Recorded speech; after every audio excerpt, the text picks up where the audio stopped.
प्रणाम आप सभी को। The highest in me bows down to the highest in you. मेरे अंदर का परमात्मा आपके अंदर के परमात्मा को प्रणाम करता है। हरे कृष्णा कृष्ण कृष्ण हरे हरे, हरे राम राम राम हरे हरे। बोलिए योगेश्वर श्री कृष्ण भगवान की जय। बोलिए गीता भगवत गीता की जय। कृष्ण कृपा हो तभी तो कृष्ण का नाम ले सकोगे।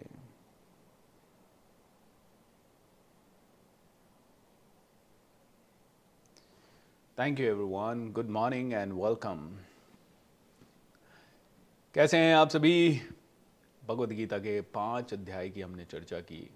आज छठा, सातवां और अगर समय मिल पाया तो 8वें अध्याय की चर्चा करेंगे। बड़ा मुश्किल है 1 घंटे में 2 अध्याय या 3 अध्याय कवर करना, लेकिन समय कम है तो 7 डेज़ के अंदर हम जितना हो पाएगा करेंगे। और अगर फिर भी समय मिला तो हम और एक आधा दिन एक्सटेंड करने की कोशिश करेंगे। जनरली मैं बुक से कोई भी चीज़ पढ़ के नहीं सिखाता, लेकिन चूँकि समय कम है तो हम लोगों को फास्ट कवर करना है, इसीलिए जल्दी जल्दी बुक से कुछ पढ़ लिया जाए और फिर उसका एक्सप्लेनेशन कर दिया जाए। इस तरह से हम सबसे फास्ट तरीके से भगवत गीता की इस व्याख्या को कर पाएंगे। Very good, very amazing. ये जगदीश जी कहते हैं, ममता जी गुड मॉर्निंग, खुशी राजपूत जी थिंक पॉजिटिव, बिल्कुल। राधे राधे राधे राधे, जय श्री राम जय श्री राम। तो छठे अध्याय का शीर्षक है ध्यान योग। भगवान आपने कर्म योग के बारे में बताया, बट ध्यान योग क्या सच में श्रेष्ठ है? क्या ध्यान करें या ना करें? क्या है ये ध्यान योग? उसके बारे में हम छठे अध्याय में भगवान श्री कृष्ण से जानते हैं। तो भगवान कहते हैं कि ध्यान योग इसलिए ज़रूरी है क्योंकि तुम्हारा मन चंचल है। मन चंचल है। मन ने सोचा था आज संडे को बैठूंगा, संडे को बैठ के जो मैंने कोर्सेज लिए हैं उनको कंप्लीट करूंगा, या संडे को बैठ के जो मेरे को प्रैक्टिसेस करनी है वो मैं कंप्लीट करूंगा। लेकिन उसी समय थोड़ा सा थॉट आता है कि हाँ यार सुबह 7 बजे उठेंगे, बट वेकअप कॉल होता है, लेकिन स्नूज स्नूज करके अरे आज तो संडे ना, चलो कोई बात नहीं 9 बजे से करेंगे, और 9 बजे तक सो जाते हैं। फिर 9 बजे तक उठते हैं तो उसके बाद कहते हैं चलो आज तो घर वाले सारे बैठे हुए हैं, चलो बातचीत कर लेते हैं। फिर आराम से बातें करते करते 11 बज जाते हैं। फिर थोड़ा सा और आलस करते हैं, चलो थोड़ा टीवी भी देख लेते हैं, थोड़ा न्यूज़ वगैरह देख लेते हैं। ऐसे करते करते 12-1 बज गए। 1 बजे लंच का समय हो गया। लंच वंच करके आदमी कहता है थोड़ा सुस्ता लेते हैं, आज तो संडे है, ठीक है 3-4 बजे से कर लेंगे। वापस से फिर से सो जाता है। फिर से सोने के बाद करीब 3-4 बजे उठता है और फिर सोचता है अब कुछ करूँगा। बुक वगैरह हाथ में लेता ही है या अपना कोर्स वोर्स रिवाइज करना ही चाहता है। मैसेजेस वगैरह चेक करने लग जाता है, 1-2 कॉल हो जाते हैं, फिर चाय का समय हो जाता है। ऐसे करते करते कब रात हो जाती है, कब दिन हो जाता है, और फिर पूरा दिन निकल जाता है, और फिर रात को 11 बज जाते हैं। और फिर वो 11 बजे सोचता है नहीं नहीं आज थोड़ा तो पढ़ता हूँ, लेकिन फिर नींद आने लगती है और सुबह जल्दी उठने का फिर से प्रेशर होता है और वो नहीं कर पाता। भगवान कहते हैं कि मन चंचल होता है, आपका मन चंचल होता है, और इसीलिए आप कई सारी चीज़ें नहीं कर पाते हो। इसलिए इस मन को ध्यान में लगाना बहुत ज़्यादा ज़रूरी है। तो मन को ध्यान में लगाने के लिए 4 प्रमुख बातें भगवान ने कही है कि अगर मन को ध्यान में लगाना है तो बहुत बहुत इम्पॉर्टेंट है कि you should not eat meat. No meat eating, no gambling, gambling नहीं करना है, जुआ नहीं खेलना है, मांस नहीं खाना है। नो इलिसिट सेक्स, यानी कि आपको आपके मैरिज के बाहर जाके कुछ भी गलत नहीं करना है, व्यभिचार नहीं करना है, एंड एक चोरी नहीं करनी है, चीटिंग नहीं करनी है। You know these are the 4 things. बोलते हैं ध्यान करने से पहले ये आप विपश्यना कोर्स में जाओगे तो विपश्यना कहती है कि सबसे पहले आप इन नियमों का पालन करो, then only you can get into the dhyan. अब भगवत गीता भी ये कह रही है और विपश्यना भी ये कह रही है, गौतम बुद्धा ने जिसको क्रिएट किया। तो कोई तो रीज़न होगा। आर्ग्यू हम कितने भी कर लें कि है ना, नहीं नहीं मांस खाने से क्या होता है, फिर तो मुर्गे ही मुर्गे पूरी दुनिया में हो जाएंगे, कई सारी चीज़ें हम कर लें, अरे नहीं एक ही तो ज़िंदगी है, खाओ पियो ऐश करो। तो यहाँ पे उसका भी भगवान श्री कृष्ण ने दिया है। अर्जुन ने पूछा, भगवान मैं अगर ध्यान करूँगा और मैं ध्यान ही करता रहूँगा तो मैं इस दुनिया को इंजॉय कब करूँगा, मैं इस दुनिया में इतनी सारी चीज़ें हैं। तो भगवान कहते हैं कि अर्जुन तेरे को यही मैं बताना चाहता हूं कि दुनिया है ना इसलिए नहीं परेशान है क्योंकि यहां पे वेपन्स ऑफ मास डिस्ट्रक्शन है। अर्जुन दुनिया इसलिए परेशान है क्योंकि यहां पे वेपन्स ऑफ मास डिस्ट्रैक्शन है। मास डिस्ट्रैक्शन है अर्जुन, चारों तरफ डिस्ट्रैक्शन ही डिस्ट्रैक्शन। ये मेरी माया का प्रभाव है, ये मेरी माया मैंने ऐसी क्रिएट की है कि चारों तरफ डिस्ट्रैक्शन हो। क्योंकि अर्जुन अगर आत्मा प्रॉपर तरीके से काम नहीं करेगी या प्रॉपर तरीके से सीखेगी नहीं और डायरेक्ट मेरे पास आ जाएगी तो वो आत्मा अतृप्त आत्मा होगी। कहीं ना कहीं स्कूल में इतने सारे सब्जेक्ट इसलिए दिए जाते हैं और इस तरह के सब्जेक्ट में जटिल जटिल प्रश्न दिए जाते हैं, आपको एग्जाम का पेपर इसलिए दिया जाता है ताकि आप क्वालिफाई करें और फिर आप नेक्स्ट में आए। नहीं तो हर आदमी सीधा ओलंपिक का गोल्ड ले लेगा ना, क्वालिफाई तो करना ही पड़ेगा, नहीं तो हर आदमी मेरिट में आ जाएगा। अर्जुन हर आदमी को मैं मेरिट में आने नहीं देना चाहता, इसलिए नहीं आने देना चाहता क्योंकि अगर श्रेष्ठ गुणों का आचरण करना इतना सरल होगा तो हर आदमी श्रेष्ठ होगा। अगर ओलंपिक में जाना इतना ही असरदार होगा और सारे के सारे लोग ओलंपिक गोल्ड मेडलिस्ट हो जाएंगे तो फिर तो किसी ओलंपिक गोल्ड मेडल की वैल्यू नहीं रहेगी। अगर सभी लोग आसानी से संत बन जाएंगे तो किसी संत की वैल्यू नहीं रहेगी। अगर सभी लोग आसानी से राजा बन जाएंगे तो किसी राजा की कोई वैल्यू नहीं रहेगी।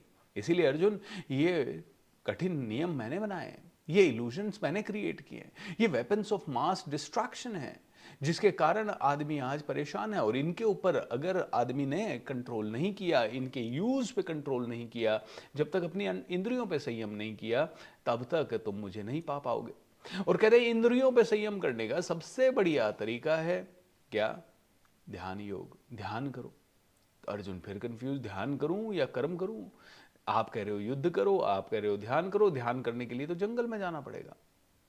तो भगवान श्री कृष्ण कहते हैं जंगल में जाके करेगा क्या? जंगल में जाके ध्यान करने का सबसे बढ़िया तरीका वैसे देखा जाए तो अर्जुन अष्टांग योग है।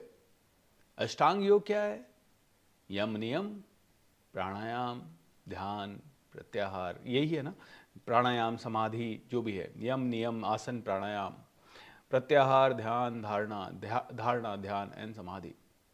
बोलते हैं कि ये अष्टांग योग है अर्जुन। लेकिन अष्टांग योग करना इतना आसान नहीं है एक आदमी के लिए। अष्टांग योग के लिए ब्रह्मचर्य का पालन करना पड़ेगा। अष्टांग योग करना है तो संसार से विमुख होना पड़ेगा। अष्टांग योग है तो सारी सेंसेस को बंद करके साइड में बैठना पड़ेगा। अष्टांग योग बहुत मुश्किल है, इतना आसान नहीं है। तो कहते हैं कि अर्जुन अष्टांग योग के चक्कर में तू मत पड़। तुझे अपने मन को वश में करना है तो बहुत ही सिंपल सी बात है, ध्यान कर। थोड़ी सी देर के लिए ध्यान कर, ज्यादा देर नहीं। सुबह ध्यान कर ले, शाम को ध्यान कर ले, दिन में कर्म भी जब कर रहा है तो ध्यान पूर्वक कर ले। बोले अष्टांग योग में जाएगा, पतन होने के चांसेस बहुत ज्यादा है। It is not easy, it is not easy कि अपनी सारी सेंसेस को तू जीत ले। बोलते हैं कि सेंसेस को जीतने की जरूरत नहीं है, सेंसेस को सही जगह पे लगाने की जरूरत है। ओके तो आइए कुछ पढ़ते हैं। ऑलराइट, मनुष्य को चाहिए कि अपने मन की सहायता से अपना उद्धार करे। जब आप विपश्यना का कोर्स करोगे, मैं आप सभी को रेकमेंड करूंगा, इनफैक्ट भगवत गीता भी कहती है विपश्यना करो। विपश्यना करो मतलब जब आप आंखें बंद करके शांति से बैठ के अपने मन को देखोगे कि ये अभी ये विचार आया, ये विचार आया, अभी इधर जा रहा है, अभी इधर जा रहा है, अभी ये कर रहा है, अभी ये कर रहा है। धीरे धीरे धीरे धीरे मन को देखते देखते फिर आप मन को कहोगे अभी इसी उंगली को देख, पहले फिर इस उंगली को देख, फिर इस उंगली को देख, फिर इस उंगली को देख, फिर इस अंगूठे को देख, फिर देख अपने हाथ को देख अर्जुन, फिर देख पीछे देख, फिर देख आगे देख। ये जब करते करते विपश्यना 10 दिन करोगे तो आप देखोगे 10वें दिन आपका मन आपका कहना मानने लग जाएगा। आपका मन धीरे धीरे धीरे धीरे आपके वश में आने लग जाएगा। बोलते हैं ये मास डिस्ट्रैक्शन से हटके धीरे धीरे संयम की तरफ आ जाएगा, ध्यान की तरफ आ जाएगा। इसीलिए अपने मन से अपने आप को नीचे गिरने ना दे। ये मन बुद्धि जीव का मित्र है और ये शत्रु है, तेरा कोई शत्रु नहीं है। तेरा कोई शत्रु नहीं है। तेरा शत्रु तेरा सिर्फ मन है। तू ही तेरा सबसे बड़ा शत्रु है। तुझे लगता है तुझे किसी और ने परेशान किया, नहीं, तेरी खुद की कहानियों ने परेशान किया तुझे। तेरे को किसी आदमी ने बस इतना सा है कि उसने तेरे से 1000 रुपए लिया और उसने समय पे नहीं दिया, या लाख रुपए लिया और समय पे नहीं दिया, बस बात तो इतनी सी है ना। लेकिन अब तू कहानी अपने आप को सुना रहा है, ये कैसे हो सकता है, ये बड़ा मुश्किल है, मैंने तो समय पे उसकी मदद की थी। अरे भाई, ये ऐसा ही है, इसको स्वीकार कर। तू स्वीकार नहीं करेगा तो तू जलता रहेगा। यही तो तेरे मन का है। तेरे साथ कुछ बुरा हो गया, तेरी गाड़ी चोरी हो गई, या तेरा फोन चोरी हो गया, या तेरे गाड़ी में से कुछ सामान गायब हो गया, या तेरे घर में कोई पानी का लीकेज हो गया, या तेरे घर में किसी तरह का कोई चैलेंज आ गया, तो किसी भी छोटी चीज के लिए एक दूसरे से लड़ लिया। जो भी तूने किया अर्जुन, मेरी बात ध्यान से सुन। ये सब चीज़ें ठीक है, ये घटनाएं हैं। अब इसके बारे में तो कहानियां क्या क्या सुना रहा है। ओ, मेरा तो इतना पैसा बर्बाद हो गया, इतने सालों की मेहनत बर्बाद हो गई, ऐसा कैसे हो सकता है, भगवान मेरे साथ ही ऐसा क्यों हुआ, मैंने तो किसी का बुरा नहीं किया। अरे तूने बुरा नहीं किया तो क्या मैं पागल हूं जो बैठा हूं यहाँ पे और तेरे को फल दे रहा हूं।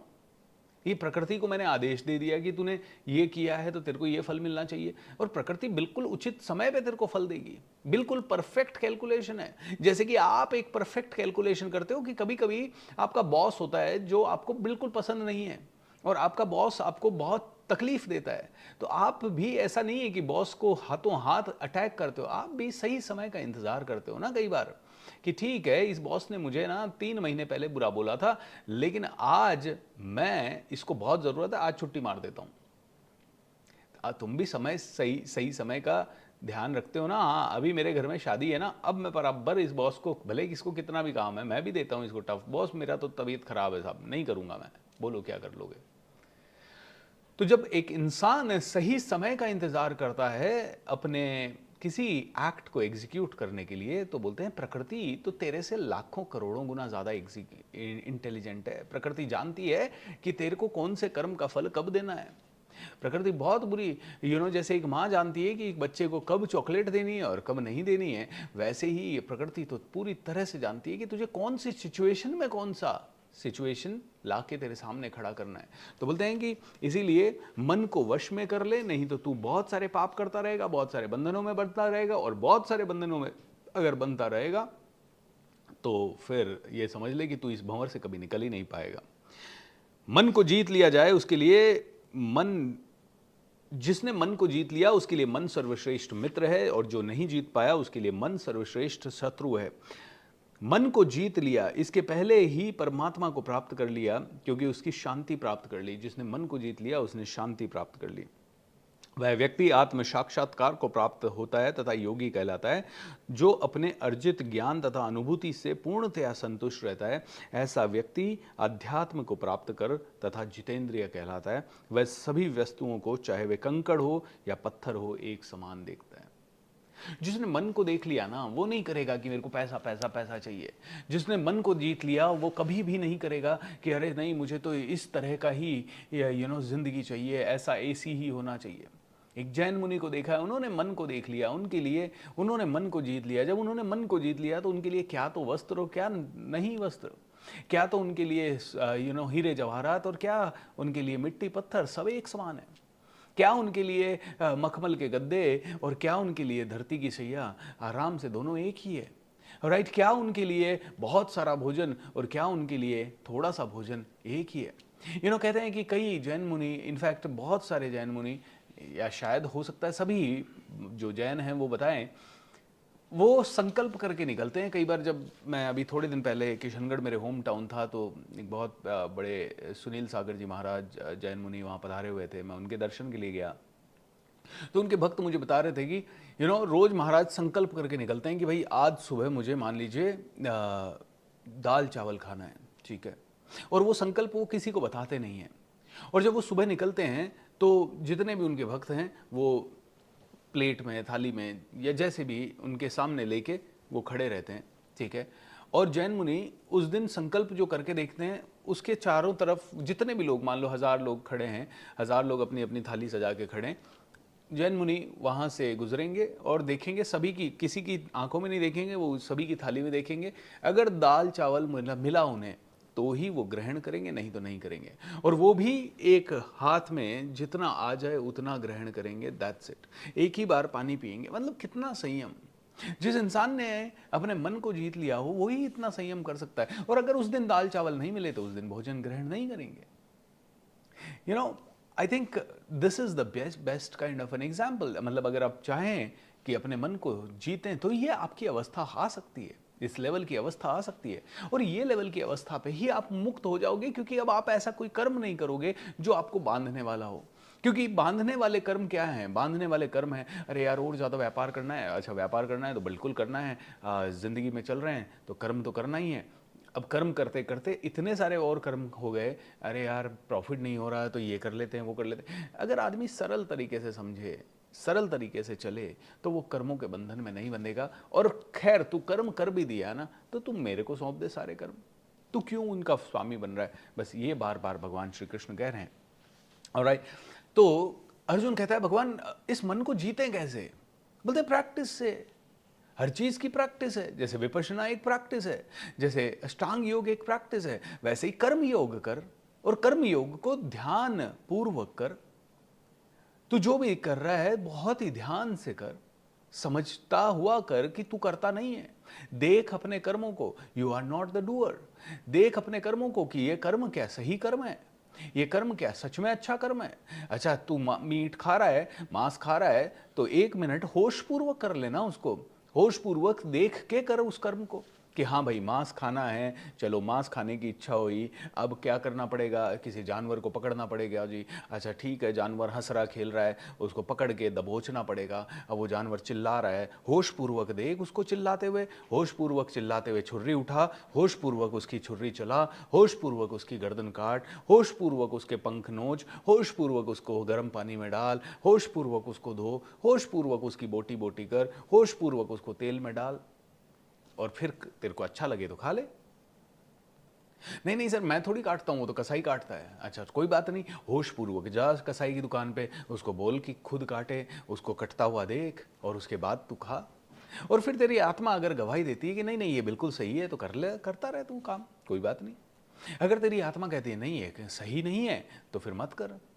ऐसा कोई भी काम जिसमें तेरे को तुझसे भी छुपाना पड़े कोई चीज़, या अपने घर वालों परिवार वालों से संसार से छुपाना पड़े, यानी कि कहीं ना कहीं तू कुछ तो चोरी कर रहा है। और आई होश पूर्वक कर ले, एक बार होश पूर्वक कर, एंड सोच समझ के कर कि हाँ भाई मैं ये दारू पी रहा हूँ और मैं ये छुप के पी रहा हूँ। अच्छा क्यों क्यों छुप के क्यों पी रहा हूँ भाई? सबके सामने बैठ के पीता हूँ ना, चौराहे पे बैठ के पीता हूँ। जैसे मैं सबके सामने गाड़ी चला रहा हूँ, सबके सामने मैं आराम से फ़ोन पे बात कर रहा हूँ, जैसे मैं सबके सामने आराम से लोगों से मिल रहा हूँ, हंस रहा हूँ, खेल रहा हूँ, वैसे ये काम भी सबके सामने मैं पढ़ाई कर रहा हूँ, तो ये काम भी एक बार सबके सामने करते हैं। एंड लेट्स सी कि सब उसको अप्रूव करते हैं। पर ये दुनिया में अगर हजारों लोग इसे डिसअप्रूव कर रहे हैं तो कोई रीजन हो सकता है, इसलिए अपनी बुद्धि लगाओ ही मत। शास्त्र अगर किसी चीज को कहते हैं कि शास्त्र अगर किसी चीज को गलत कह रहे हैं तो अपनी क्यों बुद्धि लगा रहे हो? शास्त्र किसने लिखे हैं जानते भी हो? जो स्वयं जिसको परमात्मा के साक्षात्कार हुए ऐसे लोगों ने शास्त्र लिखे हैं। वो लोग, तुम्हारी बुद्धि धोखा खा सकती है, उनकी बुद्धि कैसे धोखा खाएगी? जो भगवत गीता के ज्ञान के बारे में बात कर रहे हैं, ये हजारों सालों से चला आ रहा ज्ञान, और तुम अचानक से छोटे से तुच्छ मनुष्य, तुम्हारी बुद्धि पे पर्दे पड़े हुए हैं, तुम्हें दिखाई नहीं देता एक लेवल के आगे का, तुम्हें सिर्फ अपना स्वार्थ दिखाई दे रहा है, मेरा बच्चा पढ़ ले, मेरी जिंदगी चल जाए, मेरा घर बन जाए, तुम्हें बस इतनी सी चीजें दिखाई दे रही है। और तुम चले शास्त्रों के विरुद्ध आचरण करने, और तुम चले शास्त्रों को भी ताक में रखने। तुम इतने बुद्धिमान हो गए, कहां से हो गए तुम इतने बुद्धिमान भाई अर्जुन? तू अचानक से शास्त्र कह रहा है कर्म करो, और तू अचानक से कह रहा है मैं कर्म नहीं करूंगा, ऐसे कैसे हो जाएगा? शास्त्र के विरुद्ध तू जा कैसे सकता है? You can not, it is really really very bad. Okay, तो तुझे संयम करना होगा। जब मनुष्य निष्कपट हितेशियों, प्रिय मित्रों, तथस्थ मध्यस्थों, ईर्षालुओं, शत्रुओं तथा मित्रों, पुण्यात्माओं एवं पापियों को समान भाव से देखना लगता है, जब एक इंसान को लगता है कि सारे के सारे लोग समान है। हालांकि आप और मेरे लिए ये प्रैक्टिस करना बड़ा मुश्किल होगा, क्योंकि आज बहुत सारी चीटिंग हो रही है, आज बहुत सारे चैलेंजेस आ रहे हैं। तो इसीलिए भगवान कहते हैं, इसीलिए कम से कम उलझो किसी से भी, इसीलिए भगवान कहते हैं, इसीलिए इसीलिए थोड़ा भगवत प्राप्ति में तुम्हें ध्यान लगाना होगा। इसीलिए तुम्हें ध्यान लगाना होगा कि सब कुछ देवी है, ये देखने की प्रैक्टिस करना होगा। केवल दृष्टा कि इस ये तो मूवी चल रही है साहब, ये तो पर्दा है सामने, और पर्दे के ऊपर अब देखो कुछ भी नहीं है, वाइट है पर्दा। अब अचानक से मूवी आई, मूवी में हर तरह का दृश्य आया, कोई मार रहा है, कोई चीटिंग कर रहा है, सब कुछ कर रहा है। अब तुम मूवी खुद मूवी बन गए, तो तुम तो उलझ गए। इससे बेटर है उसको दूर से देखो, उसको दूर से देखो और देखते रहो, और पता लगा सारे दृश्य हैं, आ रहे हैं जा रहे हैं, आ रहे हैं जा रहे हैं, आ रहे हैं जा रहे हैं, और आने जाने वाले सारे के सारे दृश्य एक मोमेंट में गायब हो जाएंगे और पर्दा फिर से सफ़ेद का सफ़ेद।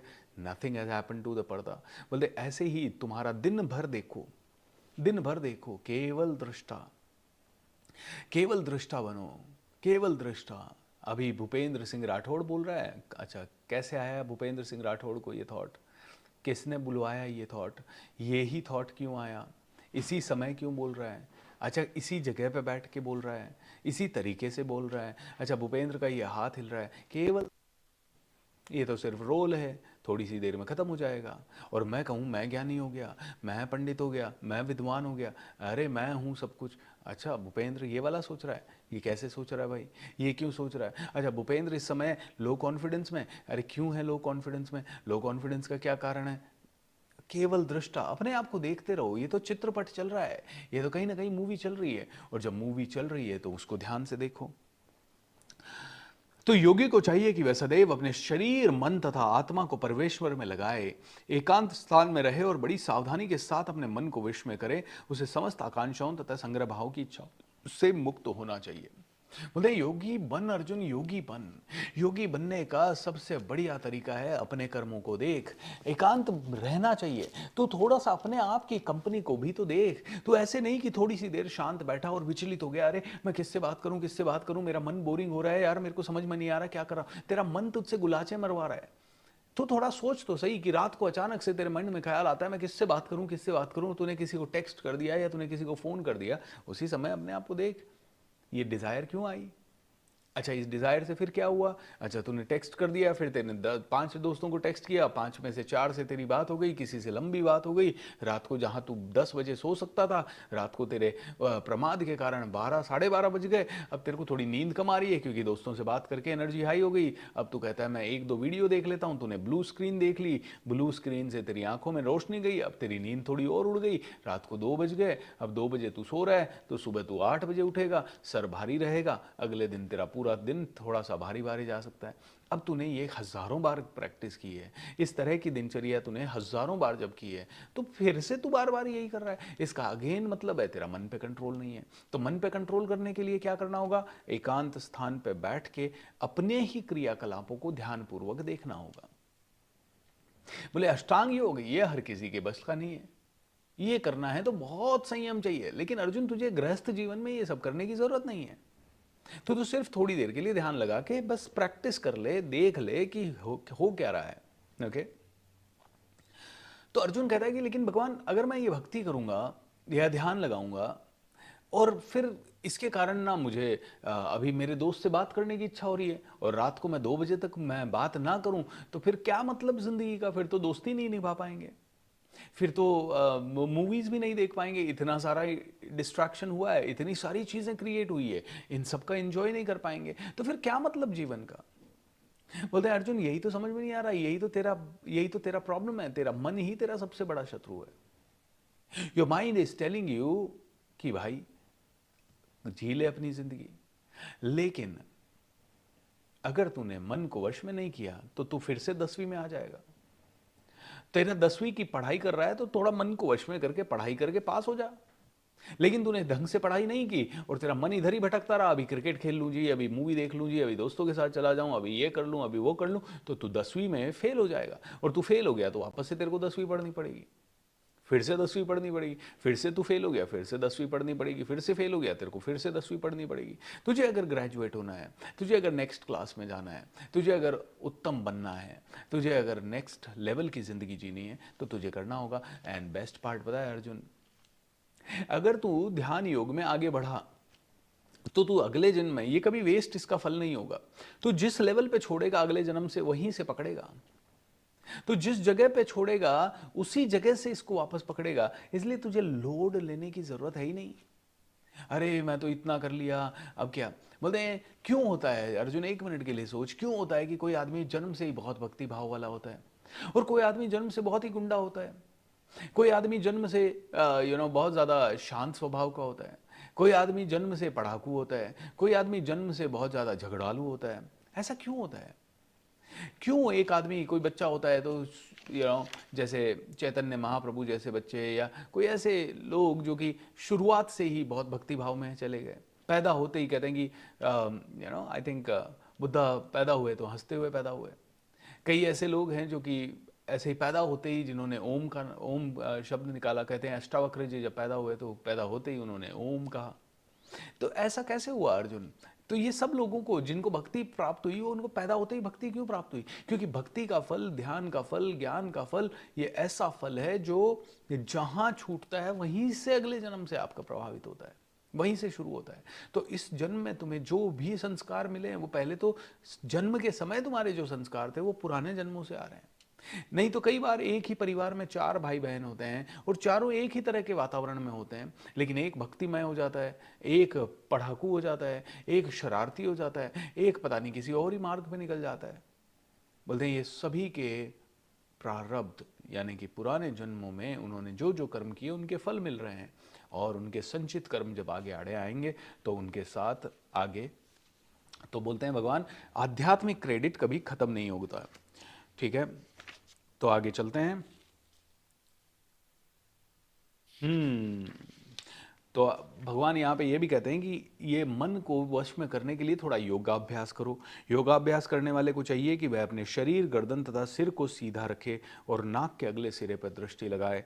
इस प्रकार वह अविचलित तथा दमित मन से, भय रहित विषय जीवन से पूर्णतया मुक्त होकर अपने हृदय, तो अगेन मतलब शॉर्ट में अगर बोलें तो विपश्यना करो। शॉर्ट में लगे तो गर्दन सीधी करके शांति से बैठो और अपनी सांसों को देखो, कभी अपने मन को देखो। ओके, इस तरह से। तो यहाँ पे ये चीज़ बहुत इंपॉर्टेंट है। हे अर्जुन, जो बहुत अधिक खाता है या बहुत कम खाता है, जो अधिक सोता है अथवा जो पर्याप्त नहीं सोता, उसके योगी बनने की कोई संभावना नहीं है। बहुत ही इंपॉर्टेंट चीज़ है।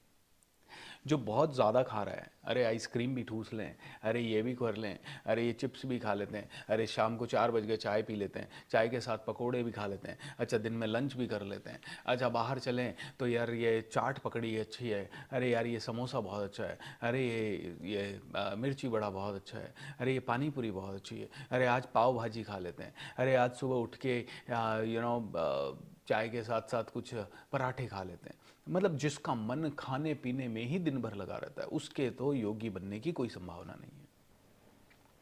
जो हर थोड़ी देर में खा रहा है उसके भी योगी बनने की कोई संभावना नहीं है। जो बहुत अधिक सोता है, राइट, 8 घंटे में भी नींद पूरी नहीं हो रही है, दिन में भी सो जा रहा है, रात को भी सो जा रहा है, उसके भी योगी बनने की। और जो बहुत ही कम सो रहा है, मतलब 1-1.5 घंटा ही सो रहा है, जिसकी नींद ही पूरी नहीं हो रही, दिन भर थका थका सा महसूस कर रहा है, उसके भी योगी बनने की कोई संभावना नहीं है। और जो बहुत ही अल्पाहारी है कि मैं तो बस भैया थोड़ा सा ही खा लूंगा, एक ही वक्त खा लूंगा, उसके लिए बहुत अभ्यास, या तो तुम जैन मुनि की तरह बहुत ही अभ्यास वाले बनो, नहीं तो तुम्हारे योगी बनने का, क्योंकि तुम्हारा दिन भर थॉट जाएगा खाने में, या तो इस लेवल का तुम्हारे इंद्रियों पे कंट्रोल हो जाएगी, तुम हाँ नहीं भी खाओ तो तुम्हें ध्यान ही नहीं आए भोजन का। उस लेवल पे जाने के लिए अर्जुन बहुत बहुत तपस्या लगती है। लेकिन अगर तुम्हारे बार बार भोजन में मन जा रहा है तो तुम्हारे योगी बनने का कोई वो नहीं है।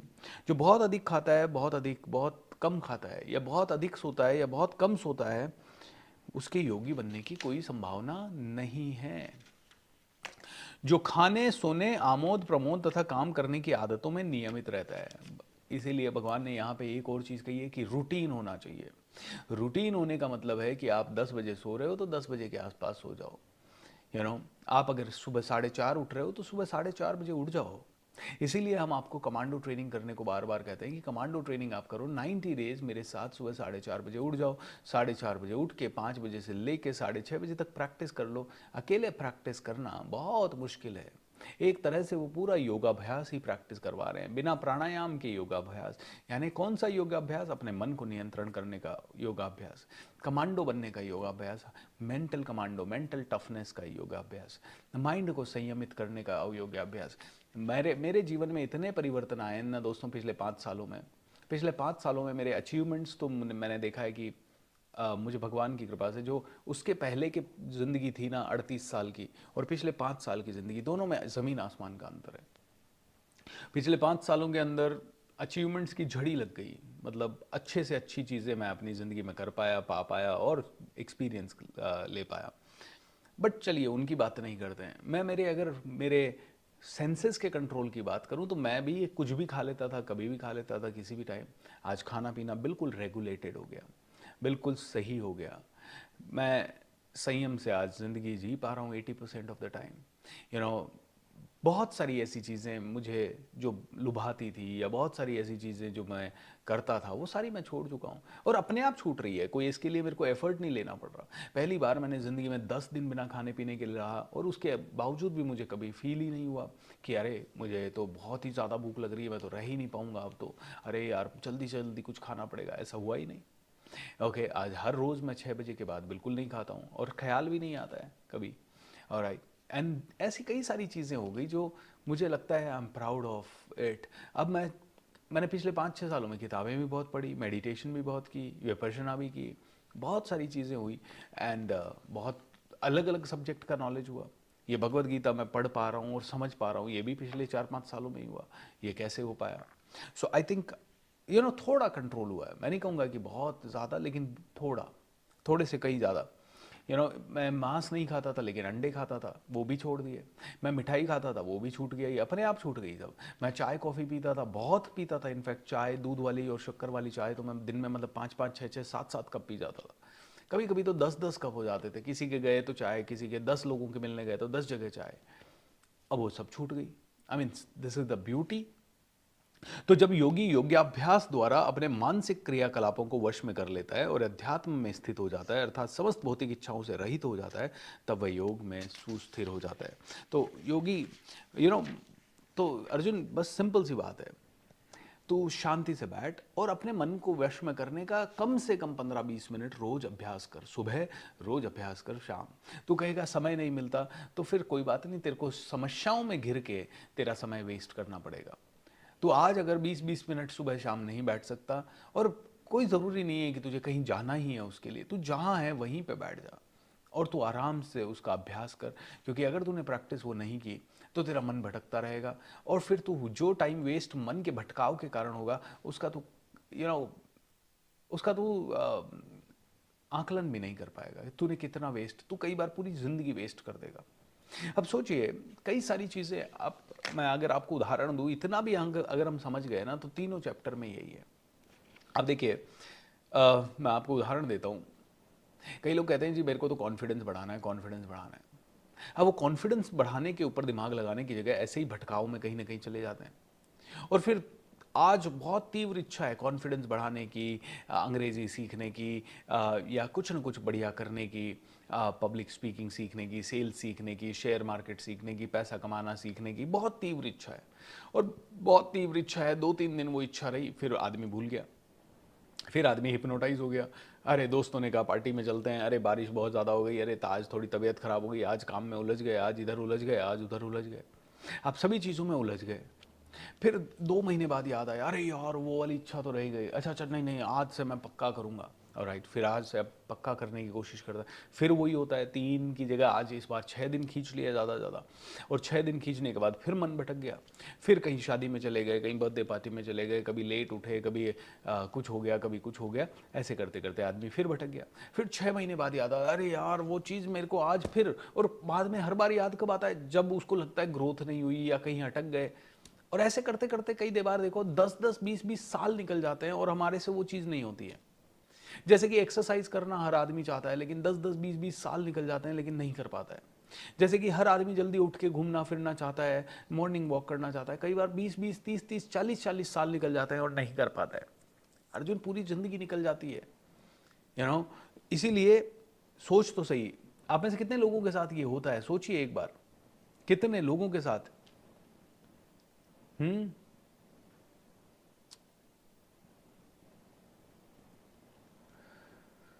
ओम नमः शिवाय, ओम नमः शिवाय, ओम नमः शिवाय, ओम नमः शिवाय। कमांडो ट्रेनिंग ज्वाइन कर लीजिएगा दोस्तों, आज के बाद उसका फीस इंक्रीज हो रहा है। So each and every one of you be a part of it as a छोटा भाई या बड़ा भाई मान के, इसको मेरी रिक्वेस्ट मान के आइएगा। इसलिए नहीं कि आप कमांडो ट्रेनिंग ज्वाइन करेंगे तो हमारे बैंक बैलेंस बढ़ेगा, ये वाली डिज़ायर अब चली गई है दोस्तों। बैंक बैलेंस बढ़ाना है, लेकिन ऐसे नहीं कि किसी का मन दुखा के या किसी को कुछ गलत राय दे के। बैंक बैलेंस अपने आप हमारा बढ़ रहा है और भगवान की कृपा से बढ़ता रहेगा।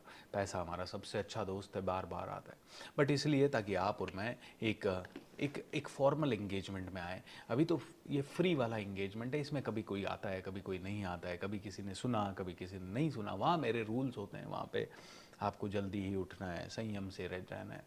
कल से फीस बढ़ रही है इसलिए आप बोल रहा हूँ, नहीं तो आप आराम से 10-11 तारीख से बैच चालू होगा, 10 और 11 तारीख के, तो तब तक आप, तब भी आप निर्णय ले सकते हैं। बट उस फालतू में जब निर्णय लेना ही है तो क्यों ज़्यादा फीस देनी है, जिसमें आप कर सकते हैं उसमें आ जाइए।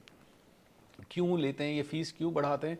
लोगों को लगता है जब बीएसआर फीस बढ़ा रहे हैं तब बीएसआर बड़े कमर्शियल हैं। नहीं, ऐसी बात नहीं है दोस्तों। ये फीस बढ़ाने के पीछे दो रीज़न है।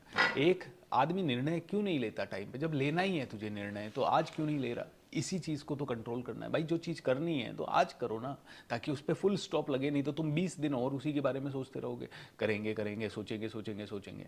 ये 20 दिन फालतू में क्यों सोचना है? पहली चीज़। दूसरी चीज़, आज अगर आप निर्णय लेते हो तो हमारे लिए आपका किट बनवाना, उसको डिस्पैच करना, उसको टाइम पे आपको तक पहुंचाना, क्योंकि हमें नहीं पता, कुरियर कंपनी हमारे घर की नहीं है, किट बनाने वाले भी हमारे घर के नहीं है। वो आज कह के 4 दिन, मतलब 20 तारीख को मेरा किट रेडी होना चाहिए था, लेकिन अभी तक आज 22-23 तारीख हो गई है, नहीं हुआ है किट रेडी। 25 तारीख तक अब डेडलाइन है। तो हमें भी इनफ टाइम मिल जाता है और हमें हर आदमी तक सही चीज़ पहुँचाने का समय मिल जाता है। That's it.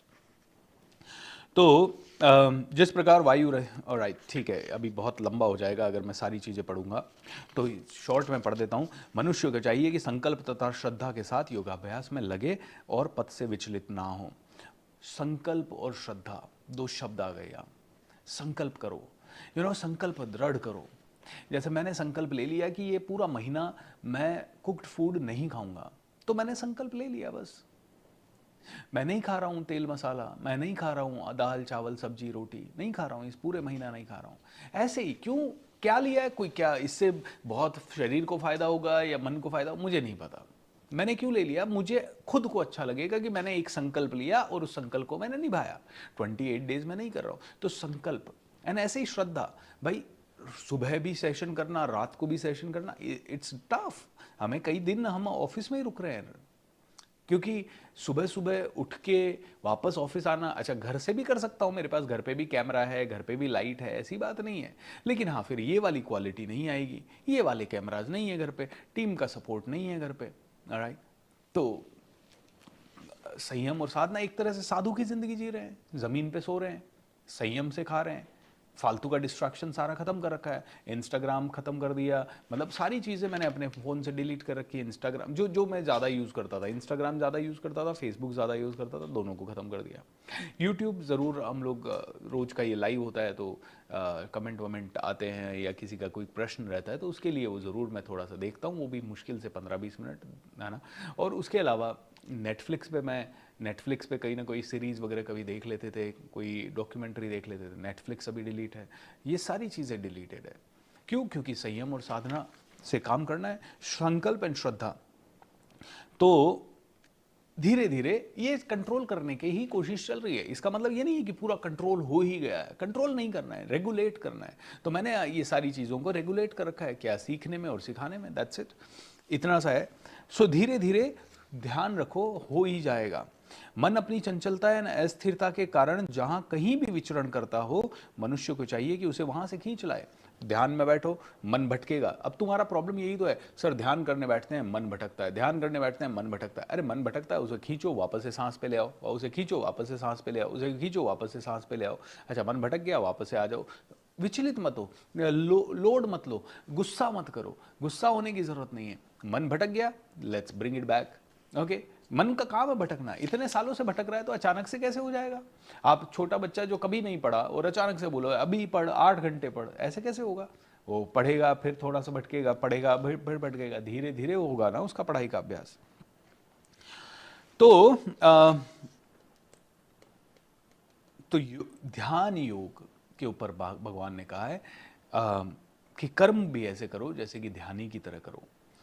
जो मुझे सर्वत्र देखता है, सब कुछ मुझ में देखता है, उसमें न तो मैं कभी अदृश्य होता हूं, न ही मेरे लिए वो अदृश्य होता है।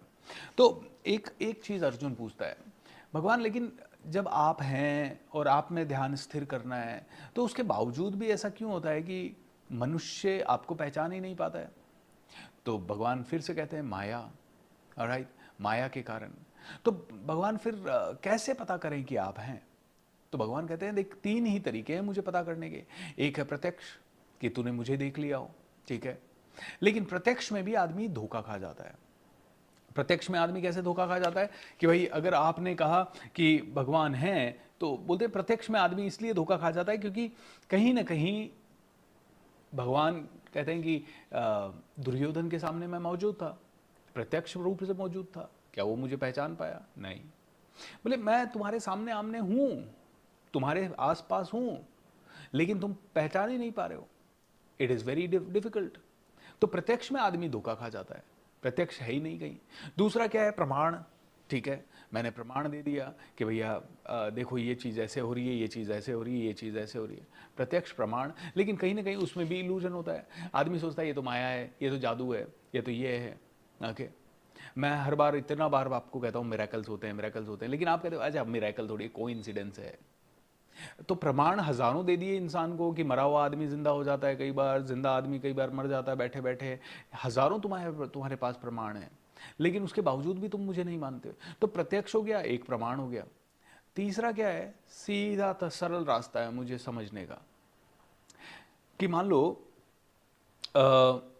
यू नो एक पिता है जो कि घर आया है, और राइट, और एक छोटा उसका बेटा है, उसने पिता को अभी नहीं देखा है, लेकिन उसने पिता को नहीं देखा, लेकिन उसने कार को देखा, घर के आगे कार आ गई, मतलब वो उसी समय उछल जाता है, अरे पिताजी आ गए, पिताजी आ गए। अरे पिताजी को तो नहीं देखा, कार को देखा है। तो कार को देख के तुमने पिताजी को देख लिया, मतलब तुमने अनुमान लगा लिया कि पिताजी है। बोले कि प्रत्यक्ष प्रमाण के अलावा तीसरी चीज है आपका अनुमान। और अनुमान किसके आधार पे? कोई शास्त्र के आधार पे या किसी गुरु के आधार पे, किसी प्रामाणिक गुरु की शरण में जाके बैठो, किसी को गुरु बनाओ, किसी को कोच बनाओ। कोच और गुरु जो बता दे उसको तुम मान लो, अनुमान कर लो। कोच कह रहा है, गुरु कह रहा है कि हाँ भाई भगवान है, मतलब है, बस अब ज्यादा लोड मत लो। शास्त्र कह रहे हैं भगवान है, यानी कि भगवान है।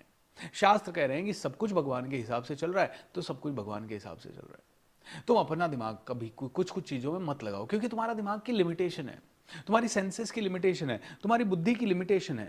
ओके, तो अनुमान कैसे लगाओगे? शब्द के आधार पे। शब्द किसके होंगे? गुरु के या शास्त्र के, ऑलराइट, या फिर किसी विद्वान के। गुरु कोई भी हो सकता है जो बहुत विद्वान हो, जो बहुत पहुंचा हुआ हो, जो एनलाइटेंड हो।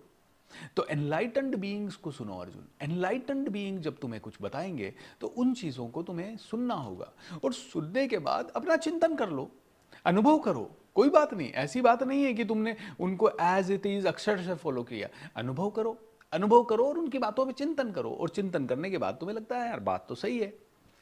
जैसे किसी गुरु ने कह दिया कि भैया तुम साधना करो, तुम संयम से रहो, तुम है ना मांस नहीं खाओ, तो तुम मांस मत खाओ, 2-4 महीने मत खाओ, और देखो कि हाउ योर बॉडी फील्स। अच्छा, इसलिए नहीं कि पाप है या पुण्य है, वो छोड़ दो। पाप पुण्य के परिभाषा में तुम स्वर्ग में जाओगे, नर्क में जाओगे, वो सब छोड़ दो, वो हो सकता है तुम उस तक पहुंच भी ना पाओ। लेकिन तुम सिर्फ अपने बॉडी के लेवल पे देखो कि मैं वेज फूड खा रहा हूँ तो मेरी बॉडी में क्या हो रहा है, मैं नॉन वेज फूड खा रहा हूँ तो मेरी बॉडी में क्या हो रहा है। जैसे कि मैं पहले बहुत कुछ खाता था तो बॉडी हमेशा हैवी, ऐसे हमेशा हैवीनेस सा लगा रहता था, हमेशा ऐसा लगता था जैसे पेट भारी सा है। अब मैं 6 बजे के बाद नहीं खाता तो बॉडी बड़ी लाइट सी लगती है। ओके, अब हर रोज 12 घंटे से 16 घंटे का फास्ट होता है तो बॉडी बड़ी हल्की सी लगती है। बीच में ऐसा हो गया था कि मैं 8 घंटे अगर खड़ा रहता या 1 घंटा भी खड़ा रहता तो कभी कभी घुटने में दर्द, कभी कभी एड़ी में दर्द, कभी कभी कमर में दर्द होने लग गया था, क्योंकि वेट बढ़ गया था, 98 केजी हो गया था। अब वेट 98 के 100 ही ऑलमोस्ट टच कर गया था, बस कांटा पार ही करने वाला था 100 को। लेकिन जब वेट कम होके अब 88 आ गया तो लगता है कि हाँ 10 घंटे भी खड़े रहते हैं तो कोई दिक्कत नहीं है। जैसे कल ही का दिन था तो कल मेरा 2 घंटे का सेशन सुबह हुआ, 2 घंटे का सेशन शाम को हुआ, भी एक आधा मीटिंग वगैरह रहा, तो ऐसे करके 7-8 घंटे 6 घंटे खड़े थे। इट्स ऑल राइट, अभी अच्छा लग रहा है, अभी ऐसा लग रहा है बॉडी लाइट हो रही है, तो अपनी बॉडी के लेवल के चेंजेस को देखो एंड देखते देखते बहुत सारा ज़बरदस्त हो जाएगा। भगवान है या नहीं है ये कैसे जाने, अर्जुन ने कहा। भगवान है या नहीं है ये जानना है अर्जुन, तो सीधा सा बात है। ओके, किसी ने कहा कि यार ये पेंटिंग बड़ी सुंदर है, ओ वाओ, तो किसी संत ने कहा अरे पेंटिंग तो बड़ी सुंदर है, लेकिन सोचो अगर पेंटिंग इतनी सुंदर है तो पेंटिंग को बनाने वाला कितना सुंदर होगा। बोले भगवान को जानना है तो बहुत ही सिंपल सी चीज़ है, प्रकृति को देखो। बोले ये प्रकृति इतनी सुंदर है, अरे इतनी अच्छी हवा लग रही है, तो अरे इस हवा को चलाने वाला कितना सुंदर होगा। बोले अगर भगवान है या नहीं है इसको समझना है, तो इसको समझना है तो आसपास की चीजों को देखो। इतनी सारी चीजें क्रिएटेड है, सूर्य चमक रहा है, रोज आ रहा है, टाइम पे चमक रहा है, टाइम पे रोशनी दे रहा है, टाइम पे सब कुछ हो रहा है, पूरे विश्व में उजाला कर रहा है, यानी कि कोई तो शक्ति है जो इसे भी चला रही है। बोले ये तो सब पेंटिंग है, तो पेंटिंग अगर अच्छी है तो पेंटर कितना अच्छा होगा। तो अर्जुन भगवान है, भगवान है। तो अर्जुन कहता है लेकिन भगवान है तो फिर हम इतना समझ क्यों नहीं पाते, इंसान इतना बेवकूफ क्यों है। तो भगवान कहता है कि इंसान इसलिए बेवकूफ है क्योंकि मेरी माया है। और माया क्या है, माया 3 गुणों के प्रभाव में है, सतोगुण, रजोगुण एंड तमोगुण, और ये तीनों गुणों को हम बाद में समझेंगे।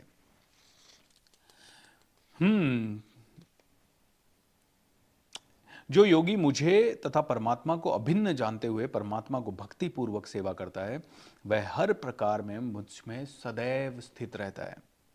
हे अर्जुन, ये पूर्ण योगी है जो अपनी तुलना में समस्त प्राणियों की उनके सुखों तथा दुखों में वास्तविक समानता का दर्शन करता है। तो अर्जुन ने पूछा, आपने जिस योग्य पद्धति का संक्षेप में वर्णन किया है वह मेरे लिए अव्यवहारिक तथा असहनीय है। भगवान कैसे मैं रोज बैठ जाऊं, योग कर लूं, रोज अपने सांसों पे कंट्रोल कर लूं, रोज अपने सांसों पे देखूं, ये तो बड़ा वो है ना, क्योंकि मन तो चंचल है, मैं कैसे कर पाऊंगा। तो भगवान ने कहा मन चंचल है लेकिन उसको वश में करना अत्यंत कठिन है, लेकिन अभ्यास से, प्रैक्टिस से ये हो सकता है, इसीलिए प्रैक्टिस करो।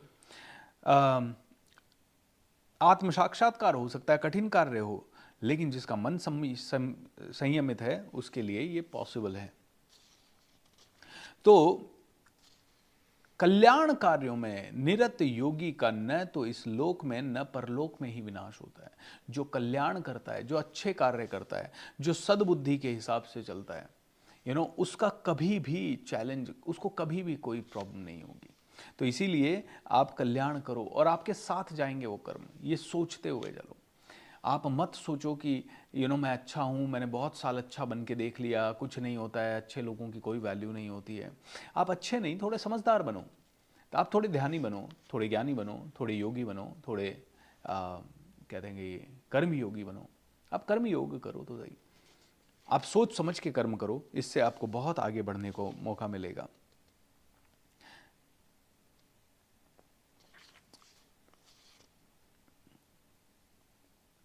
हे प्रतापपुत्र, अब सुनो कि तुम किस तरह मेरी भावना से पूर्ण होकर और मन को मुझ में आसक्त करके योगाभ्यास करते हुए मुझे पूर्णतः संशय रहित जान सकते हो। किस तरह से जान सकते हो, थोड़ी सी देर पढ़ लेते हैं। तो भगवान श्री कृष्ण कहते हैं कि कई हजार मनुष्यों में से एक सिद्धि के लिए प्रयत्नशील होता है, और इस तरह सिद्धि प्राप्त करने वालों में से विरला ही कोई मुझे वास्तव में जान सकता है। बहुत कम लोग होते हैं जो मुझे जान सकते हैं। पृथ्वी, जल, अग्नि, वायु, आकाश, मन, बुद्धि तथा अहंकार, ये 8 प्रकार से विभक्त मेरी भिन्न प्रकृतियां हैं। 8 भिन्न प्रकृतियां मेरी, पृथ्वी, जल, अग्नि, वायु, आकाश, मन, बुद्धि और अहंकार। बोलते हैं इन 8 प्रकृतियों को जानना है। इनके अतिरिक्त मेरी एक अन्य पराशक्ति भी है जो उन जीवों से युक्त है जो इस भौतिक अपराश प्रकृति के साधनों का विदोहन कर रहे हैं। राइट, सारे प्राणियों का उद्गम इन दोनों शक्तियों से। इस जगत में जो कुछ भी है भौतिक तथा आध्यात्मिक, उसकी उत्पत्ति तथा प्रलय मुझ में भी है। ओके, हे धनंजय, मुझसे श्रेष्ठ कोई सत्य नहीं है। जिस प्रकार मोती धागे में गुथे रहते हैं, उसी प्रकार सब कुछ मुझ पर ही आश्रित है। अर्जुन, सब कुछ मैं ही हूँ। तेरे आसपास जो माया है मैं हूँ। मैं जल का स्वाद हूँ, सूर्य तथा चंद्रमा का प्रकाश हूँ, वैदिक मंत्रों में ओमकार हूँ, आकाश में ध्वनि हूँ तथा मनुष्य में सामर्थ्य हूँ। मैं पृथ्वी की आद सुगंध और अग्नि की ऊष्मा हूँ। मैं समस्त जीवों का जीवन तथा तपस्वियों का तप हूँ। यह जान लो कि मैं समस्त जीवों का आदि बीज हूँ, बुद्धिमान की बुद्धि तथा समस्त तेजस्वी पुरुषों का तेज हूँ। हे मैं बलवानों के कामनाओं तथा इच्छाओं से रहित बल हूँ। हे भरत श्रेष्ठ, मैं वह काम हूँ जो धर्म के विरुद्ध नहीं है। तुम जान लो, मेरी शक्ति द्वारा सारे गुण प्रकट होते हैं, चाहे वो सतोगुण हो, रजोगुण हो या तमोगुण हो। एक प्रकार से मैं सब कुछ हूँ, किंतु हूँ सर्वत्र, या किंतु हूँ स्वतंत्र। मैं प्रकृति के गुणों के अधीन नहीं हूँ, अपितु वे मेरे अधीन हैं। तीनों गुणों के द्वारा मोहग्रस्त ये सारा संसार मुझ गुणातीत तथा अविनाशी को नहीं जानता। प्रकृति के इन तीन गुणों वाली इस मेरी देवी शक्ति को पार कर पाना कठिन है, किंतु जो मेरे शरणागत हो जाते हैं वे सरलता से इसे पार कर पाते हैं। जो निपट मूर्ख होते हैं, अर्जुन कहते हैं, भगवान कहते हैं, तीन तरह के लोग मुझे नहीं देख पाते।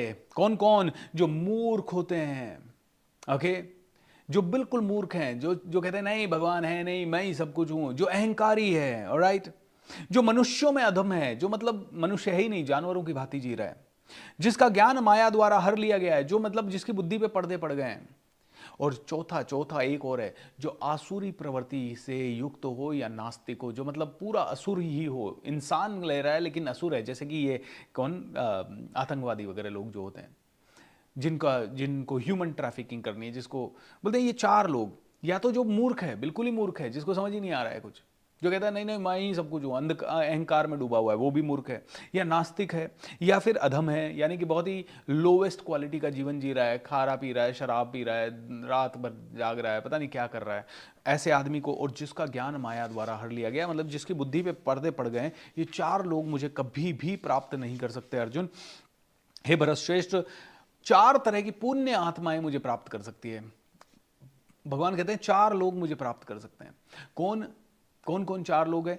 एक जो कि आर्त है, आर्थ का मतलब कहते हैं जो प्योर है और जिसके अंदर जिज्ञासा है, नहीं नहीं सॉरी, इसको क्या बोलेंगे, इसका मैंने लिखा हुआ है, this is one word which,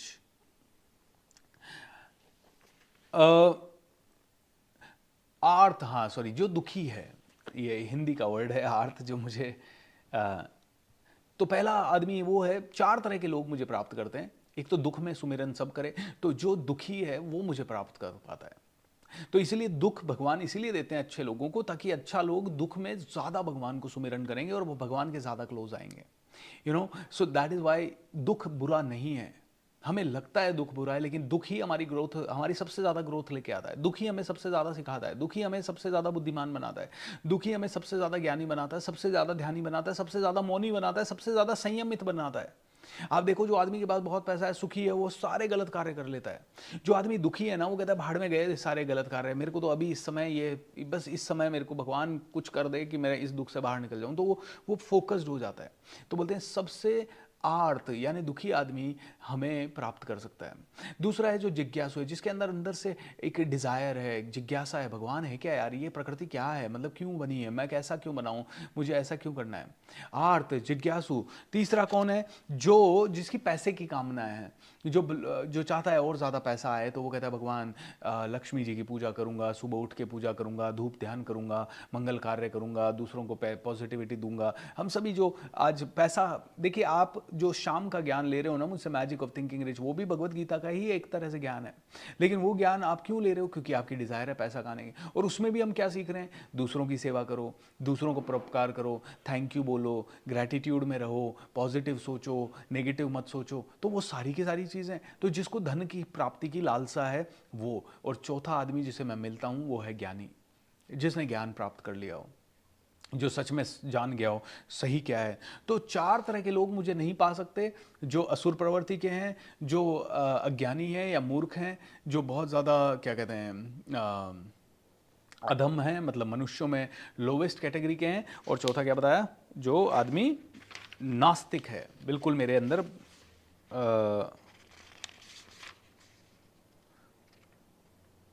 और जिसका जो इल्यूजन्ड है, है ना, जिसका ज्ञान माया द्वारा हर लिया गया है। और 4 तरह के लोग मुझे पा सकते हैं। कौन? जो दुखी है, जो जिज्ञासु है, जो अर्थार्थी यानी पैसा पाना चाहता है, या जो बहुत ज्ञानी है। तो इसीलिए पैसे की कामना करना भी कोई गलत बात नहीं है, लेकिन पैसे की कामना में सही रास्ते पे चलना सही है। इसमें से जो परम ज्ञानी है और शुद्ध भक्ति में लगा रहता है वह सर्वश्रेष्ठ है, क्योंकि मैं उसे अत्यंत प्रिय हूँ। तो जो शुद्ध भक्ति में लगा रहता है, तो अर्जुन को भगवान कहते हैं भक्ति में लगो भाई, भक्ति में लगो। अब अर्जुन बार बार यही कन्फ्यूजन होता है। अर्जुन एक्चुअली कन्फ्यूज नहीं है। अर्जुन हमारे बेनिफिट के लिए ये सवाल पूछ रहा है बार बार। अर्जुन तो जानता था भक्ति, 12 साल उसने पशुपतास्त्र लेने के लिए भक्ति की, एक टांग पे खड़े होके या बर्फ में जाके, हिमालय पे जाके। तो अर्जुन तो बहुत भक्ति भाव वाला था, लेकिन अर्जुन फिर भी ये सवाल पूछ रहा है ताकि हम सब मनुष्यों का कल्याण हो सके। वाओ, वंडरफुल दोस्तों। आज थोड़ा मैं फास्ट फॉरवर्ड चल रहा हूं, इसलिए प्लीज डू नॉट माइंड।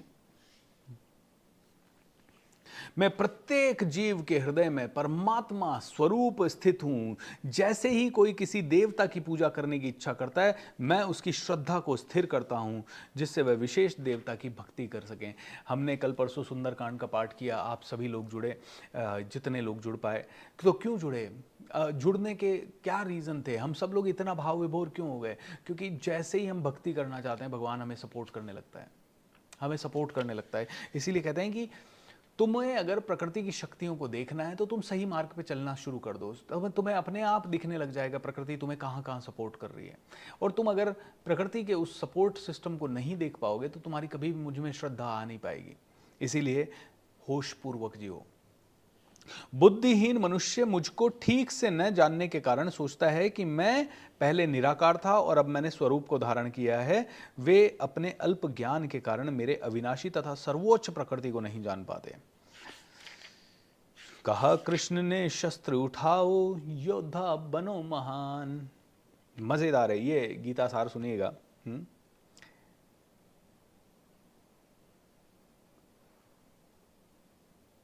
तो भगवान कहते हैं मैं ही हूं सब कुछ, अल्टीमेट हूं। तो ये जो 7वां अध्याय है ये भगवत ज्ञान के नाम से है।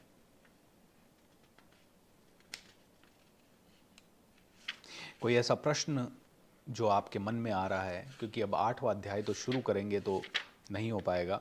कल 8, 9, 10 और 11 4 अध्याय एक साथ निपटाएंगे कल भगवान 15-15 मिनट में, थोड़ा सारांश। क्योंकि अब है ना, कई सारी चीज़ें रिपीट भी होगी, कई सारी चीज़ें बार बार आएंगी कि मैं ही भगवान हूँ, मैं ही सब कुछ हूँ, मैं प्रकृति के हर चीज़ में हूँ।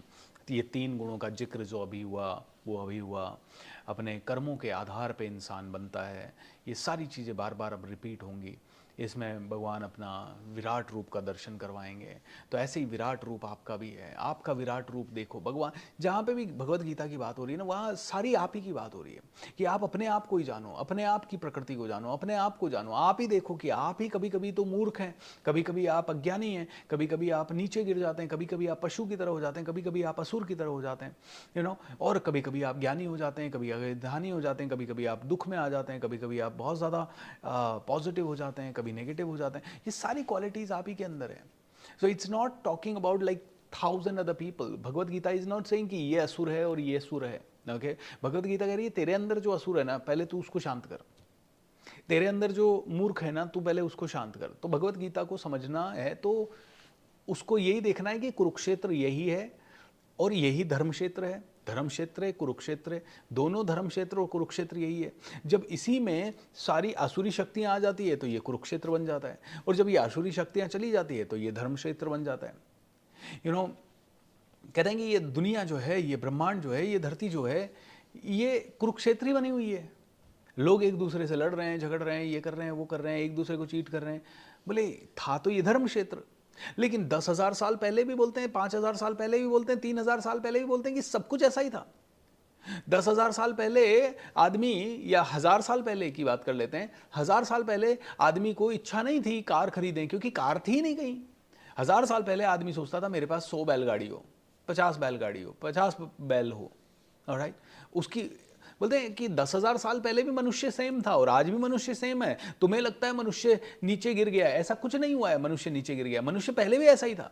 पहले भी चोरी थी, पहले भी डकैती थी, पहले भी सब कुछ था।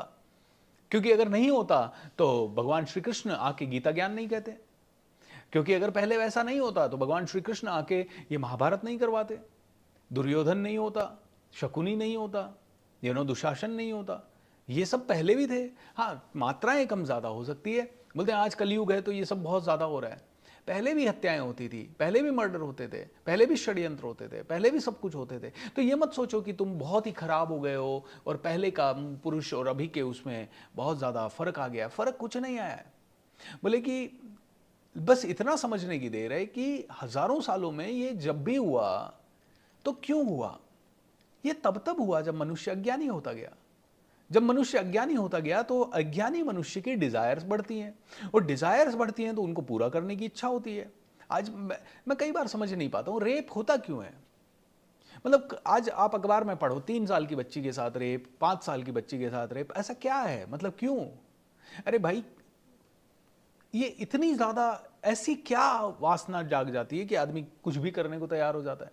क्योंकि डिजायर्स डिजायर्स अनकंट्रोलेबल डिजायर। और उसके बावजूद भी मतलब समाजों में इतने सालों से इस तरह की व्यवस्थाएं हैं कि हाँ भाई, हर हर मतलब कहते हैं कि हर शहर में ऐसे अड्डे हैं जहाँ पे आप जाके अपनी वासना को शांत कर सकते हो, लेकिन फिर भी आप इस तरह की दरंदगी कर दोगे। क्यों? क्योंकि आपकी डिजायर्स कंट्रोल में ही नहीं है। आप मर्डर क्यों कर दोगे? क्योंकि आपकी डिजायर्स कंट्रोल में ही नहीं है। आप क्यों ओवर ईटिंग कर लोगे? मतलब कितना खाएगा मनुष्य? आज खाने ही खाने पे पूरा जोर है। आप एक देखिए कि क्या एक सच में इंसान सिर्फ खाने और खाने के लिए ही पैदा हुआ है? नहीं, सुबह उठते ही चाय, मतलब घर का एक सदस्य जो सच में पता नहीं क्या क्या कर सकता है, लेकिन वो दिन भर किचन के बाहर ही नहीं निकल पाता। उसका सुबह से शाम तक यही काम है सबके लिए, पहले चाय बनाओ, फिर नाश्ता बनाओ, फिर चाय और नाश्ता हुआ, उसके बाद बस भोजन की तैयारी करो, फिर उसके बर्तन मांजो, फिर उसके बाद भोजन की तैयारी करके शाम के भोजन की, शाम की चाय की तैयारी करो, फिर बीच में कोई आ गया, फिर भोजन की रात की तैयारी करो। मतलब what is this nonsense going on? बोलते तुम सिर्फ खाने के लिए पैदा हुए हो? नहीं नहीं सर, भोजन भी तो जरूरी है, भोजन पोषण करता है। बिल्कुल जरूरी है, मैं नहीं कह रहा कि भोजन जरूरी नहीं है, बट आई एम सेइंग कि कुछ लोगों का क्या जिंदगी भर सिर्फ काम यही है आपके लिए भोजन बनाना? आपके घर की स्त्रियों का क्या सिर्फ एक ही काम है तुम्हारे लिए, सिर्फ दिन भर भोजन बनाना, तुम्हारे सारे कपड़े धोना, झाड़ू पोछा करना? जितनी भी महिलाएं सुन रही हैं वो भी देखें कि क्या आपके जीवन का सिर्फ इतना ही उद्देश्य था? क्या इसीलिए आपको भगवान ने रचा है? क्या आप भी मीरा बन सकते हैं?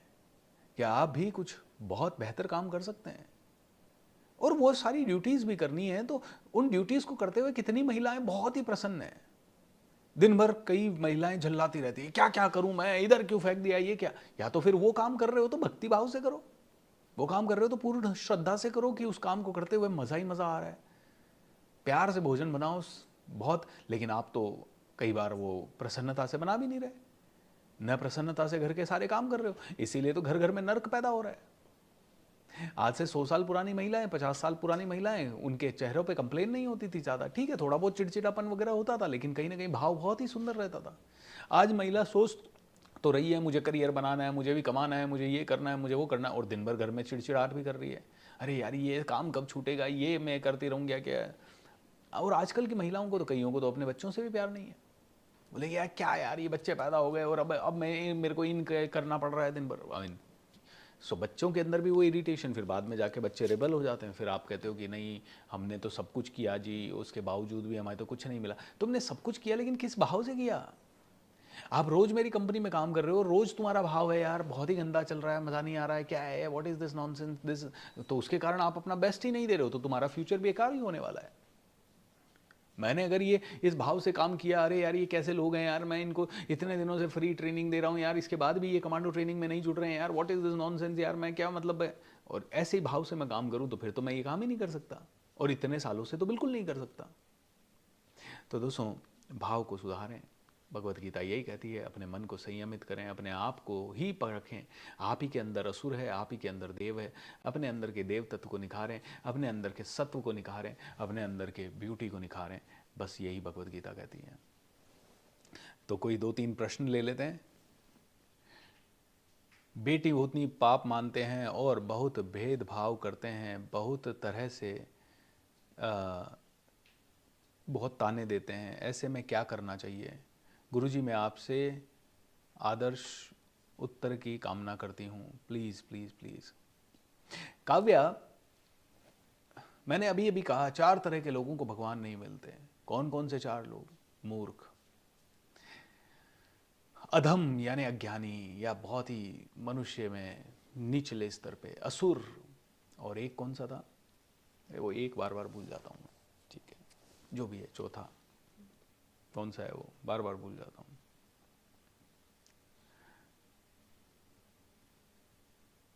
जिनका ज्ञान माया द्वारा, मतलब इल्यूजन्ड। तो जो लोग ये करते हैं ना, उन लोगों से देखिए, आप और मैं किसी को ऐसे जाके बदल नहीं सकते, क्योंकि अगर ऐसे बदल पाता भगवान तो दुर्योधन को बदल देते, ऐसे बदल पाते तो रावण को बदल देते। तो रावण है इसीलिए राम है। आपको ये जो ताने मिल रहे हैं, ये इसलिए नहीं मिल रहे हैं कि आप उन तानों को सुन के कमजोर हो जाएं। ये ताने आपको कह रहे हैं अर्जुन बनो, इनके खिलाफ खड़े हो। ये ताने मिल रहे हैं तो भगवान कह रहे हैं धर्म तुम्हारा क्या कहता है इस समय?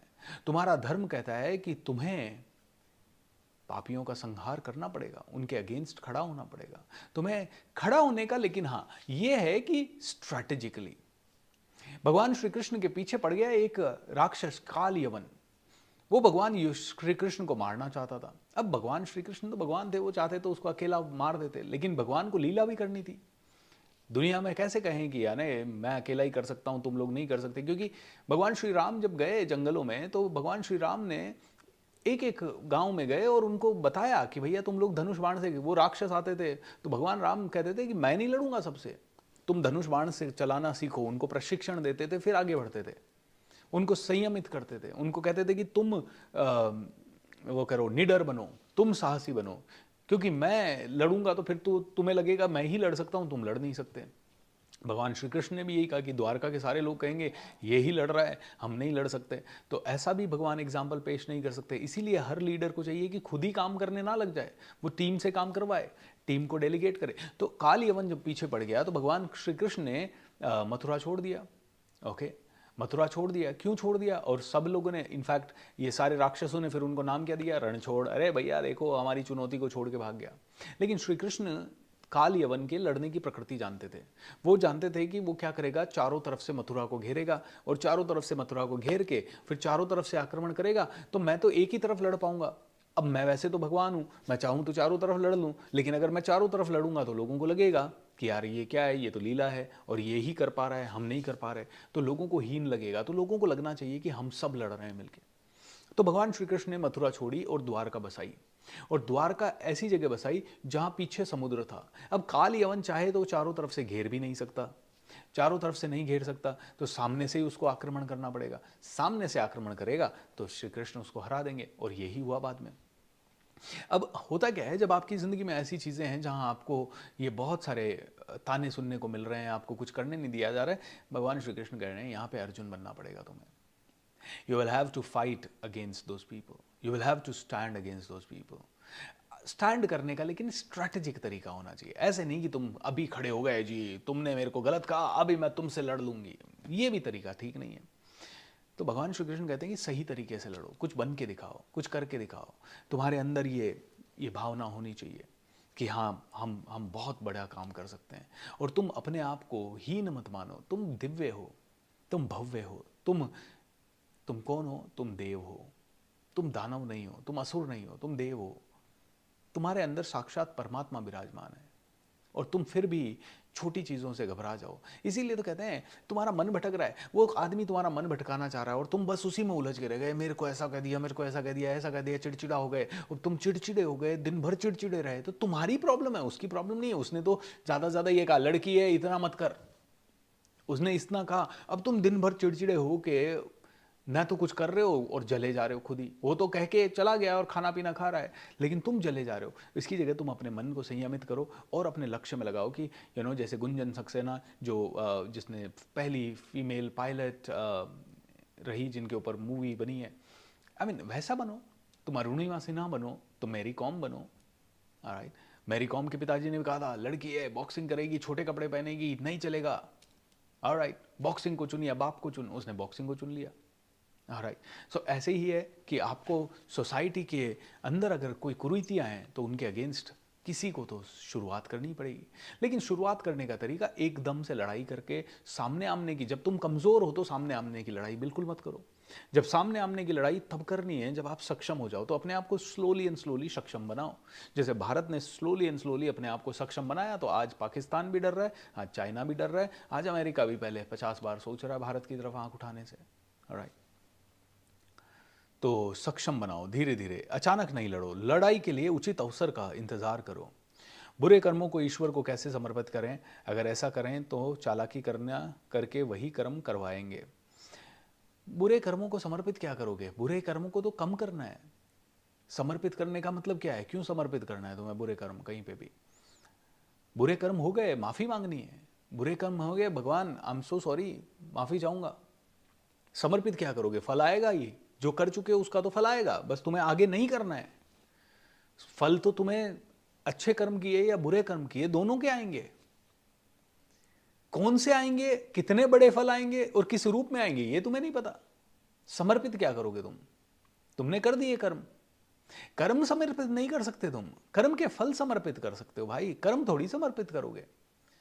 कर्म के फल समर्पित करना मतलब भगवान ने बुरे का बुरा दे दिया, किसी की जिंदगी में कोई बीमारी दे दी, भगवान आई नो मेरे बुरे कर्मों का नतीजा आपने दिया है, फल दिया है, आई एम सो सॉरी, मुझे माफ कर दो, मुझे माफ कर दो, मुझे माफ कर दो। और समर्पित क्या है? अच्छे कर्म आए, समर्पित क्या करना है? मेरे को ये वैभव मिला, भगवान आप ही का है, आप धन्यवाद, आपने मुझे इस काबिल दिया और आप ही के कारण मुझे ये मिला, thank you thank you thank you. मुझे इसके अटैचमेंट से भी बचाना भगवान, और ये आप ही का है, मैं तो यहाँ पे एक दास बन के आपका रह रहा हूँ। और दास बन के आराम से इसको एंजॉय भी करो। ऐसा नहीं कि तुम्हारे पास मखमल का गद्दा है तो तुम जमीन पे ही सो रहे हो, कोई ज़रूरी नहीं है। तुम मखमल के गद्दे पे सो लो आराम से, कोई दिक्कत नहीं। लेकिन ये जानते हुए सो कि आज है कल नहीं होगा, आज ये शरीर है कल नहीं होगा, ये जानते हुए सो। तो ऐसा नहीं है कि अटैचमेंट हो जाए। भगवान कह रहा है सिर्फ अटैचमेंट नहीं करो। तुम समर्पित करने का मतलब क्या कह रहे हो? तुम्हें वो मिले, फल तो मिल ही गया है। अब तुमने अच्छे कर्म किए तो तुम्हें महल तो मिल ही गया है। अब लेकिन उससे डिटैच्ड रहो। ऐसे नहीं कि वो महल तुम्हारे दुख का कारण बन जाए।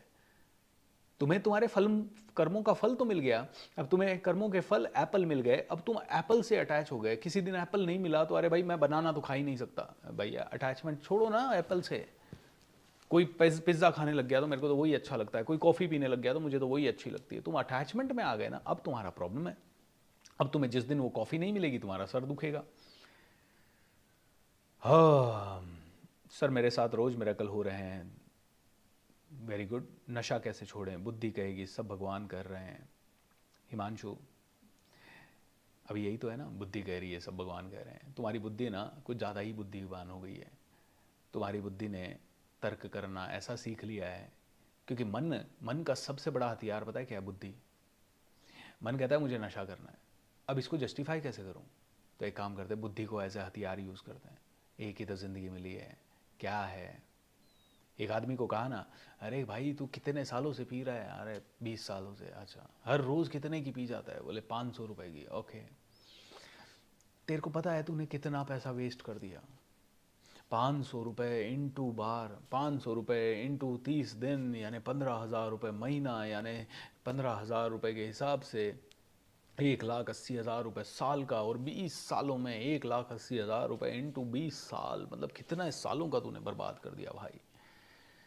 18 लाख 36 लाख रुपए तूने सिर्फ पीने पीने में बर्बाद कर दिए। और पीने में जितना समय बर्बाद किया उसमें जो तू अलग कमाता, तो वो अगर जोड़ दिया जाए तो तूने करोड़ों रुपए बर्बाद कर दिया। इतना पैसा तेरे पास होता तो तू पता नहीं हवाई जहाज खरीद लेता।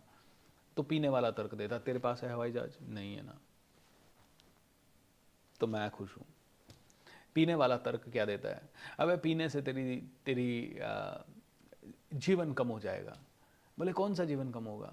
बोले जो तू 80 साल जीता तो तू 70 ही साल होगा। बोले बुढ़ापे के 10 साल कम होंगे ना, होने दो चलेगा। तो पीने वाला ये मन जो है ना, बुद्धि से तर्क देता है, बुद्धि को अपना हथियार बनाता है। तो तुम्हारी बुद्धि में तो तुम विश्वास ही मत करो। इसीलिए कहते हैं शास्त्र को पढ़ लो, इसीलिए कहते हैं गुरु को मान लो, इसीलिए कहते हैं जो अच्छी चर्चाएं हो रही है उनमें ज्ञान चर्चाओं में शामिल हो जाओ। यही तुम्हारा तरीका है। तुम तुम्हारी बुद्धि पे कहाँ विश्वास कर रहे हो? तुम्हारी बुद्धि तो इल्यूजन, माया वाली बुद्धि है। तुम तो 5 ऐसे लोगों के साथ बैठ जाओगे जो खाओ पियो ऐश करो की संस्कृति में है, तो तुम्हें लगेगा यही ज़िंदगी है यार, कितने कूल हैं ये लोग, कितना ज़बरदस्त है। मैंने कई लोगों से सुना है यार क्या है 50 के हो गए अभी तक कोई इन्जॉयमेंट ही नहीं किया लाइफ में, यार क्या ज़िंदगी है, ऐसे तो नहीं मरना है, सारे इन्जॉयमेंट करके मरना है। अरे व्हाट डू यू मीन, आपकी बुद्धि पे इल्यूजन है, दैट्स इट। आप सत्व पे चल रहे हो और आप अचानक से भ्रष्ट होना चाहते हो, क्यों? ग्रेट एवरीवन, तो आज इतना ही, ठीक है। दोनों हाथ जोड़ लीजिए, भगवद गीता की इस पवित्र पुस्तक को प्रणाम कर लीजिए। बोलिए योगेश्वर श्री कृष्ण भगवान की जय। हरे कृष्णा कृष्ण कृष्ण हरे हरे, हरे राम राम राम हरे हरे। सर्वे भवन्तु सुखिनः, सर्वे सन्तु निरामया, सर्वे भद्राणि पश्यन्तु, मा कश्चित् दुःखभाग् भवेत्। ओम शांति शांति शांति। Thank you everyone, lots of love, see you in the evening, bye bye and take care.